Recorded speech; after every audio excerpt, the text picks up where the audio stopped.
If you enjoyed this story, don't forget to subscribe to the channel for more exciting content like this. Now, let's dive into a narrative that will touch your heart. The autumn sun filtered through the lace curtains of the living room, casting golden patterns on the polished wooden floor. Emily Johnson, a 71-year-old woman with piercing blue eyes and elegantly pinned gray hair, balanced a homemade chocolate cake in her wrinkled hands. The sweet aroma of chocolate filled the par as she drove toward her son Michael's house for his birthday party. "Monica is going to love this cake," Emily murmured to herself, a gentle smile spreading across her lips at the thought of her 6-year-old granddaughter. The little girl was her sunshine, with golden curls dancing around her freckled face and a laugh that lit up any room. As she parked in front of the red brick suburban house, Emily noticed something different. Normally, Monica would be at the front window, her nose pressed against the glass, eagerly awaiting her grandmother's arrival. Today, however, there was no excited face at the window. Emily adjusted the rearview mirror, checking her appearance one last time. Not that Monica would care about the wrinkles marking her grandmother's face. The girl often said they were storylines, places where all the fables and fairy tales Emily told were kept for later.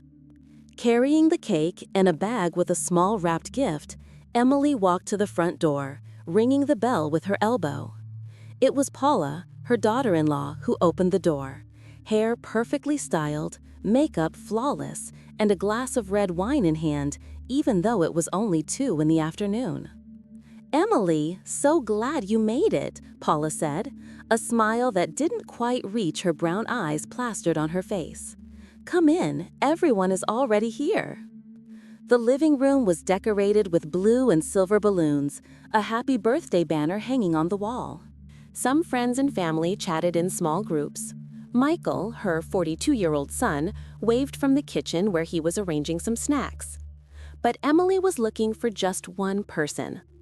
"Where's Monica?" she asked, carefully placing the cake on the coffee table. Paula shrugged, taking a sip of wine. "Oh, she's hiding in a corner. She looks different today." Paula's nonchalant tone sent a shiver of apprehension through Emily. Her eyes scanned the room until she finally spotted a small figure curled up in the far corner, wearing a pink cap that was far too big for her delicate head. Emily approached slowly, noticing how Monica's shoulders seemed tense under her long-sleeved shirt, an odd outfit for such a warm day. "Monica, sweetheart, it's Grandma." The little girl didn't look up. Her small hands were gripping the edge of the cap, pulling it down. "I brought your favorite chocolate cake," Emily continued, kneeling with some difficulty to get on eye level with her granddaughter. "Don't you want to give me a hug?" Monica finally lifted her gaze, and Emily felt her heart tighten. The girl's usually bright eyes were red and puffy, as if she had been crying for hours. "Mommy says I look ugly without the hat," Monica whispered, her voice barely audible. Emily frowned. "What? That's nonsense. You're beautiful, my love, the most beautiful girl in the whole wide world." Gently, Emily reached out to remove the cap, but Monica recoiled, pressing herself against the wall. "No, Grandma, please." The girl's desperate plea caused a few nearby guests to glance their way. Emily hesitated, sensing that something was deeply wrong. "Monica, it's okay. It's me, your grandma. You can show me." With reluctance and trembling hands, Monica allowed Emily to take off the pink cap. The shock that coursed through the older woman's body was so intense that she almost lost her balance. Monica's beautiful golden curls, the very curls Emily loved to brush and braid, had completely vanished. In their place was only an exposed scalp, shaved unevenly and marked with small red cuts where a razor had been far too aggressive. "Oh my God," Emily gasped, unable to hide her horror. "Monica, who did this to you?" The girl's lips trembled, her eyes filling with tears again. Before she could respond, Paula's voice rang out behind them, falsely cheerful. "Isn't it quite the transformation? I solved her problem once and for all." Emily turned slowly, her blue eyes locking intensely on Paula, who stood with a carefree smile, swirling wine in her glass as if she were at a tasting. "What do you mean, solved her problem?" Emily's voice came out low, controlled, but with an underlying tension that made the surrounding conversations fade. Paula shrugged, sipping another gulp of wine. "She never wanted to wash her hair, would always cry when I tried to comb it. A real torture every morning." She let out a short laugh. "So yesterday I decided to end that. No hair, no problem, right? I thought it would even be funny." Emily's breath caught for a moment. She looked at Michael, who had approached and stood in silence, his face a mask of discomfort, but without any sign that he considered the situation as terrible as it truly was. "You thought it was funny?" Emily whispered, incredulous. "You shaved your 6-year-old daughter's head like it was a joke?" Paula rolled her eyes. "Don't be dramatic, Emily. It's just hair. It'll grow back." The room was now completely silent. Brenda, Emily's sister, watched the scene with a horrified expression. Jonathan, Michael and Paula's neighbor for years, looked at the floor, visibly uncomfortable. Emily felt Monica's small hand tighten around hers. Looking down, she saw the terror in her granddaughter's eyes, not just embarrassment about her appearance, but a genuine fear of her own mother. "Monica, sweetie," Emily spoke gently, "let's go to the bathroom and fix your hat, okay?" In the small hallway bathroom, Emily closed the door and knelt again in front of her granddaughter, holding her little hands. "Monica, tell me what happened, the truth." The girl swallowed hard, her blue eyes, so similar to Emily's, nervously darting to the door as if fearing someone might be listening. "Mommy woke up mad yesterday," Monica began, her voice a trembling whisper. "She said I was dirty." Emily frowned. "Dirty? But I bathed you when you were with me just 3 days ago." Monica nodded. "I told her that, but she got even angrier. She said I was a liar." The girl took a deep breath, her small shoulders trembling with the effort of holding back tears. "She took Daddy's loud machine." "An electric razor?" Emily gently suggested. Monica nodded. "She said she was going to teach me to be clean. I cried and begged her to stop, Grandma. I screamed really loud." Emily's throat tightened. "And where was your dad?" "In his room. He heard, but he didn't come." The simplicity with which Monica reported her father's abandonment sent a wave of anger through Emily. "After it was over, Mommy said it was my fault," Monica continued, her voice now almost inaudible. "She said I was a dirty, disobedient girl and that I deserved to be bald." Emily took a deep breath, struggling to maintain her composure in front of her granddaughter. With gentle hands, she touched the girl's scalp, noting the small cuts and skin irritation. "Does it hurt, sweetheart?" Monica nodded. "A little. Mommy didn't use shaving cream like Daddy does." At that moment, Emily made a decision. She could not, she would not leave her granddaughter in that environment for another minute. "Let's put your hat back on," she said, carefully adjusting the pink cap over Monica's shaved head. "And Grandma is going to take care of you now." When they returned to the living room, the guests were talking in hushed tones, clearly discussing what they had witnessed. Paula was next to Michael, whispering something in his ear with an irritated expression. "Michael," Emily called, her voice firmer than ever. "We need to talk, privately." In the kitchen, away from curious eyes, Emily faced her son. "How could you let this happen?" Michael ran a hand through his hair, avoiding eye contact. "Mom, you're overreacting. Paula just lost her patience." "Losing patience is yelling, Michael, not traumatizing a child." Emily kept her voice low but intense. "You heard your daughter screaming and did nothing?" Before Michael could respond, Paula entered the kitchen, her glass of wine now empty. "What are you two whispering about?" she asked, her tone falsely light. Emily turned to face her. Paula, what you did was abuse. It wasn't discipline. It wasn't a lesson. It was deliberate cruelty against a defenseless child. Paula narrowed her eyes. How dare you judge me? You have no idea what it's like to raise a child today. Monica needs to learn to obey. Mommy also said that if I told anyone about my hair, she would cut my eyelashes too. Monica's small voice came from the entrance of the kitchen, where she stood, still gripping the edge of her pink cap. The silence that followed was deafening. Monica's statement hung in the air like a toxic cloud. Emily felt her stomach twist at the cruelty of Paula's threats. "You threatened her?" Emily asked, her voice trembling with outrage. "A 6-year-old?"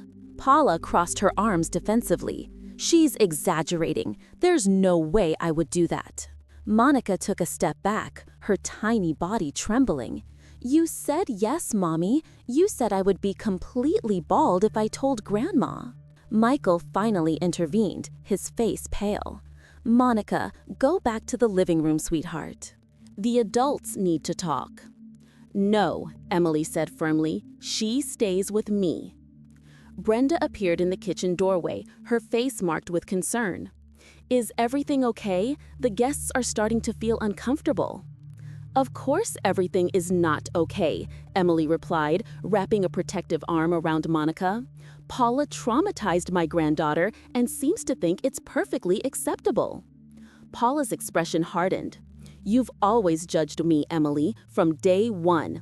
I was never good enough for your precious son, was I?" "This isn't about you and me," Emily shot back. "It's about the well-being of an innocent child." Monica gently tugged at the sleeve of Emily's shirt. "Grandma," she whispered, "Mommy says other bad things to me when she's mad." Paula's eyes widened. "Monica, shut your mouth right now." "What kind of things, dear?" Emily asked, completely ignoring Paula. Monica swallowed hard, looking at her own feet. "She says I'm a bad girl. That it's my fault Daddy doesn't love her like before. That she should have had a boy, because boys don't cause this much trouble." Paula stepped forward, her face twisted with rage. "That's a lie! She's making things up!" Jonathan, who had apparently followed Brenda into the kitchen, spoke for the first time. "I've heard you yell those exact words at her through the window, Paula, more than once." A heavy silence fell over the kitchen. Michael looked completely lost, his gaze oscillating between his furious wife and his frightened daughter. Emily made her decision. "Monica, let's get your jacket. You're coming home with me today." "What?" Paula exclaimed. "You can't just take her." "I can, and I will," Emily replied calmly. "Michael, if you care even a little about your daughter, you won't stop me." Something in Emily's tone, or perhaps in the situation as a whole, seemed to finally awaken something in Michael. He looked at Monica, truly looked at her. Perhaps for the first time that day, the shaved head, the red eyes from crying, the way she shrank back every time Paula moved. "Mom," he said quietly, "you can't just take her. She's our daughter." "And you are failing her," Emily replied, her voice breaking slightly. "Look at her, Michael. Look at what has been done to her." Monica tightened her grip on Emily's hand. "Please, Grandma, I want to go with you." Brenda intervened again, her voice calm but firm. "Michael, let Monica go with Mom for today. We all need to cool off, and obviously, Monica is scared." "This is ridiculous," Paula insisted. "Everyone is making me look like a monster over a haircut." "It wasn't just a haircut," Jonathan said calmly. "It was a form of humiliation, and from what I've heard, it's not the first time." There was a tense moment when no one moved. Then, surprisingly, Michael slowly nodded. Maybe it's best if she spends the night with you, Mom," he said, ignoring Paula's furious glare. "Just to give everyone some time to calm down." Emily didn't wait for him to change his mind. She quickly guided Monica to the living room, grabbed her bag and the gift she had brought, a doll with long golden hair, a painfully ironic choice now, and headed for the door. "Let's talk again tomorrow," she said to Michael, who followed them to the entrance. In the car, Monica remained silent, gripping the cap tightly even inside the vehicle. It was only when they were halfway to Emily's house that the girl finally spoke. "Mommy is going to be really mad at me, Grandma." Emily glanced briefly in the rearview mirror, her heart aching at the worried expression on her granddaughter's face. "Don't worry about that right now, my love. Grandma will take care of you." Before they even reached home, Monica had fallen asleep in the back seat, exhausted from the emotional stress of the day. Emily gently carried her inside, laying her down in her own bed. As she removed the cap to let Monica sleep more comfortably, she examined the girl's scalp more closely. Besides the small cuts, the skin was irritated and red, signs that the razor had been used without any care or consideration. Emily felt tears in her eyes but quickly wiped them away. Now was not the time to cry. It was time to act. The soft light of the lamp bathed the room in a golden glow as Emily watched Monica sleep. The girl's breathing had calmed, her chest rising and falling in a steady rhythm, a striking contrast to the emotional storm she had faced just hours earlier. Emily carefully covered her granddaughter with a light blanket, noticing how small and vulnerable she looked against the white pillows. Emily's phone vibrated in her pocket, Michael's 10th call in the last hour. She quietly left the room before answering. "Mom, this has gone too far." Michael's voice sounded tense on the other end of the line. "You need to bring Monica back home right now." "She's sleeping, Michael," Emily replied, keeping her voice low as she made her way to the kitchen, completely exhausted after the trauma she suffered. "You're overreacting as always," he sighed heavily. "Paula is just strict with discipline sometimes." Emily closed her eyes, holding back her frustration. Strict? Shaving a child's head as punishment is not being strict, Michael. It's calculated cruelty. "Look, Paula is furious. She's talking about taking drastic measures if you don't bring Monica back immediately." Michael's tone, the mixture of fear and resignation, sent a chill down Emily's spine. It wasn't just Paula she was worried about now. It was her own son's apparent inability to protect his daughter. "Drastic measures?" Emily repeated. "And what were you doing while your wife was traumatizing your daughter? Where was your intervention when Monica was screaming for help?" The silence on the other end of the line was telling. "Thought so," Emily continued. "Monica is staying with me tonight. We can talk tomorrow when everyone is calmer." After hanging up, Emily sat at the kitchen table, her body suddenly feeling every one of her 71 years. The phone vibrated again. This time it was Brenda. "How's the little one?" her sister asked. "Sleeping now," Emily replied. "Brenda, I'm worried. This doesn't seem like an isolated incident." There was a significant pause. "It isn't," Brenda finally confirmed. "Monica told me something a few weeks ago, but she made me promise not to tell anyone." Emily felt her heart tighten. What? "Paula has been using her hair as a punishment tool for months," Brenda explained, her voice low, "cutting it a little each time Monica misbehaves. Apparently, it started with nearly imperceptible small cuts but got more severe." Emily covered her mouth with her hand. "My God, how did we not notice?" Paula always made up excuses for the strange cuts, that Monica had cut her own hair while playing, or that it had been an accident during a normal cut. And you know how kids that age can sometimes have uneven hair. "We need to do something, Brenda," Emily said, her determination growing. "This can't continue." "I agree. Jonathan told me he's willing to testify that he heard Paula yelling horrible things at Monica several times."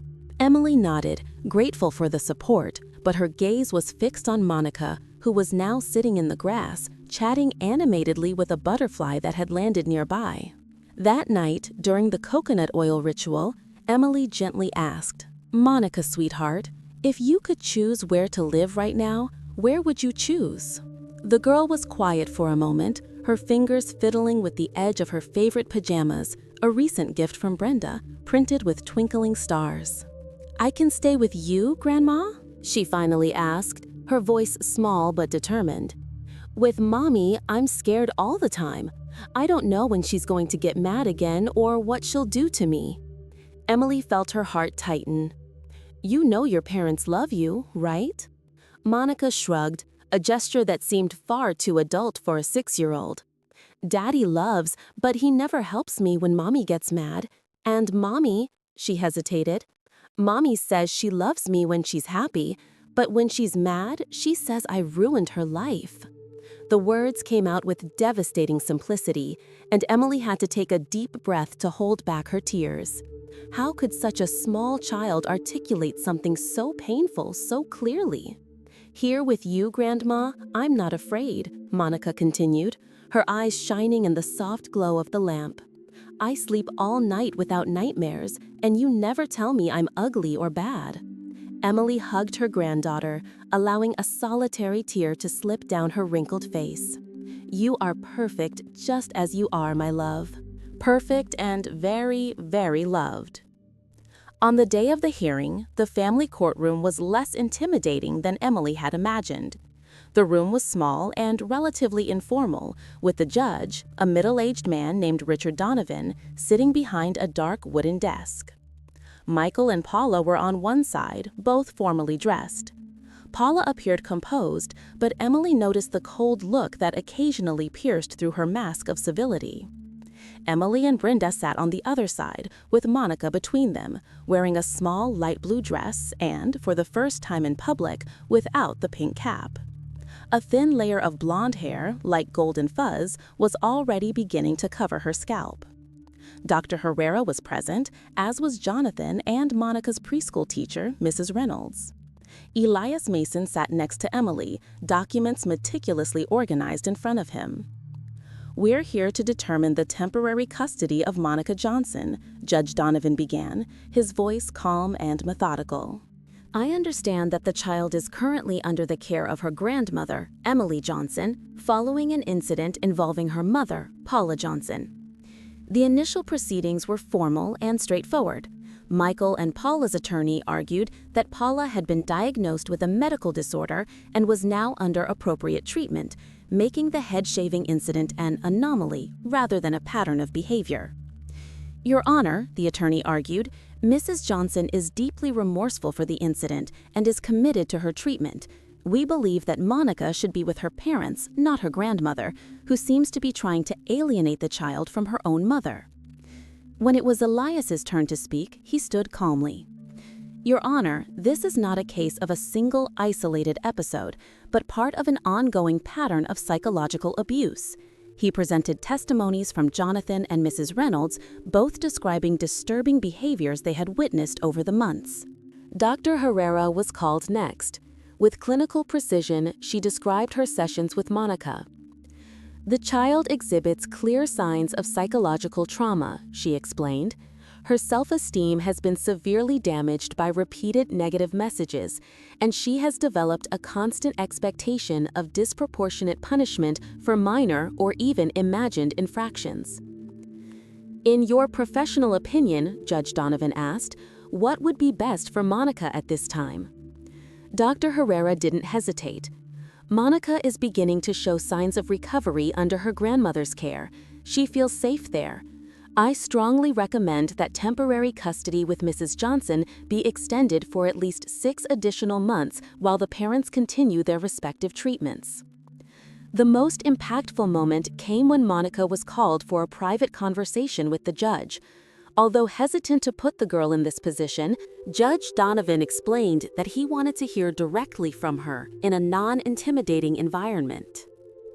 Emily squeezed her granddaughter's hand encouragingly as she stood up, her small steps determined as she followed the court officer. 20 minutes later, when Monica returned, there were tears in the eyes of the court officer who had accompanied her back. The judge himself looked shaken as he took his seat again. Having heard all the testimonies and considering the well-being of the child as my primary concern, Judge Donovan announced, I determine that Monica Johnson shall remain under the temporary custody of her grandmother, Emily Johnson, for an additional 6 months. Paula let out an indignant sound, quickly silenced by her attorney. During this period, the judge continued, the parents will be entitled to supervised visits twice a week, initially in the presence of a designated social worker. These visits may gradually increase in frequency and duration according to Dr. Herrera's recommendations. He looked directly at Michael and Paula. Both parents must continue with intensive therapy, both individually and as a family, with monthly progress evaluations.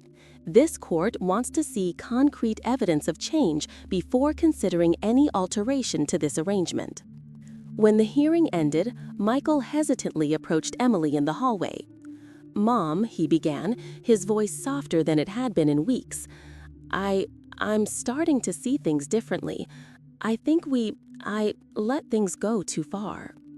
Emily studied her son's face, the boy she had raised, the man who had become someone capable of remaining silent while his daughter screamed for help. There was shame in his eyes now, perhaps the beginning of understanding. "I hope so, Michael," she replied simply. "For Monica's sake, I truly hope so." The following weeks brought gradual changes. Like the seasons slowly transforming into one another, autumn gave way to winter, and Monica's hair was growing, golden strands that captured the light differently each day. The temporary room in Emily's house became permanent, with Monica choosing new colors for the walls, a soft blue reminiscent of the morning sky. Brenda helped paint, while Jonathan, who had become a frequent visitor, put together a small shelf for the books and toys the girl collected. Sessions with Dr. Herrera continued 3 times a week. "It's like unlearning something," the psychologist explained during one of her conversations with Emily. "Monica is unlearning that she deserves punishment for being who she is. She is slowly learning that she is worthy of unconditional love." The supervised visits with Michael and Paula began tense and uncomfortable. Monica clung to Emily's hands before entering the designated room, where a social worker discreetly observed the interactions. Paula, still on the defensive, tried excessively to please her daughter, bringing expensive gifts that remained largely ignored. "She's trying to buy her," Emily commented to Elias after one of those sessions. "It's common in the beginning," he replied gently. "Give it time. The real test will be if she learns genuine ways to connect." Surprisingly, it was Michael who showed the first signs of significant change. During his 5th visit, instead of bringing a gift, he brought a photo album, images of Monica from babyhood to age 5. "I thought we could look through it together," he said hesitantly to his daughter, "and you could tell me your favorite memories." It was the first time Monica smiled during a visit with her parents. At home, Emily maintained the coconut oil nightly ritual, although now Monica's hair was already covering her scalp like a golden helmet of short strands. The stories evolved. The princess not only regained her hair, but also discovered magical powers, made true friends, and learned to trust her own voice. "Is the princess going to go back to the witch's castle?" Monica asked one night, her eyes already beginning to close from sleep. Emily paused, considering carefully. "One day, maybe, but only when the witch learns that true magic comes from love, not fear. And even then, the princess will always have her own castle, where she can feel safe and loved." One night after dinner, while Monica was drawing at the kitchen table, Emily found an old photo in a drawer, Michael at 6 years old with the same smile Monica had. It was easy to forget sometimes that her own son had also been a vulnerable child, with his own dreams and fears. "Grandma," called Monica, interrupting her thoughts, "look what I drew."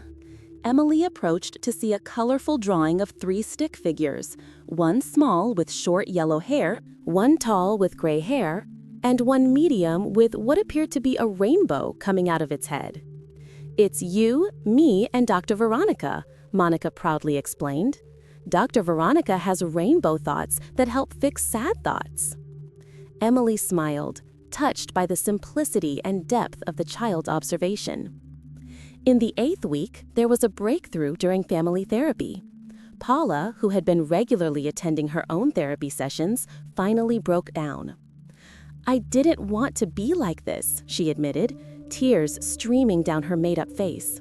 "My mother did things like this to me. She cut my hair when I embarrassed her, told me I was ugly, stupid. Her voice faltered. I promised myself I would never be like that, and then... It was the first time Paula showed genuine remorse, not just for the consequences of her actions, but for the pain she had caused. Monica, after a moment of hesitation, reached out and touched her mother's arm, a small gesture that contained the possibility of forgiveness. Michael, watching the interaction, wept openly. "I failed both of you," he simply said. The following week, Emily invited Michael and Paula to dinner at her house, the first time since the incident. The atmosphere was charged with nervousness, but also fragile hope.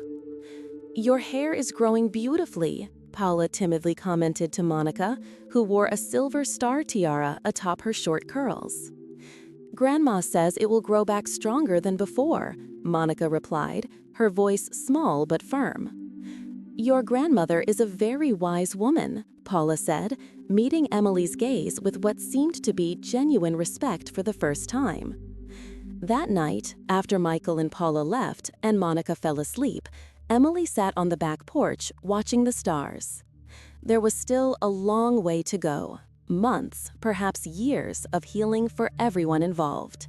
There were no guarantees that Paula would maintain her progress or that Michael would find the strength to be the father Monica needed. But that night, under the starry sky, Emily allowed herself to feel something that resembled hope. Monica was no longer the traumatized child who had come to her home that fateful day. She was learning to be strong, to use her voice, to know she deserved to be loved and protected. Emily had fulfilled her promise to protect her granddaughter at any cost, demonstrating that sometimes love requires courage, and sometimes courage requires saying enough when no one else is willing to do so. In the room next door, Monica slept peacefully, her hair beginning to form small golden curls again.